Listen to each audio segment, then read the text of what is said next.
Paano nagsimula ang Islam sa Pilipinas? Mahigit 600 taon na ang nakalipas bago pa man dumating ang mga Kastila, dumating na ang Islam sa Pilipinas. Year 1380, isang Arabong misyonaryo na si Sheikh Karimul Makdum ang dumating sa Sulu.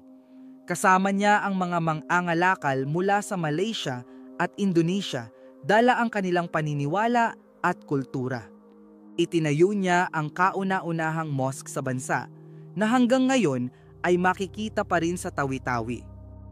Year 1405, dumating si Sharif ul Hashim, isang Arabong prinsipe na nagpakasal sa isang lokal na prinsesa at naging unang sultan ng Sulu. Mula rito, lumaganap ang Islam sa Mindanao, Palawan at ilang bahagi ng Visayas. Sumunod naman si Sharif Kabungsuan noong early 16th century na nagtatag ng Sultanato ng Maguindanao at pinalakas ang paniniwala ng Islam sa Timog. Nang dumating ang mga Kastila noong 1521, matagal nang may sariling gobyerno, kultura at paniniwala ang mga Muslim sa Mindanao. Sinubukan silang sakupin pero matinding lumaban ang mga sultanato.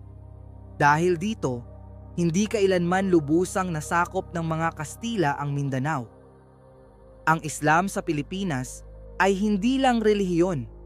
Ito ay isang bahagi ng kasaysayan, kultura at pagkakakilanlan ng ating lahi.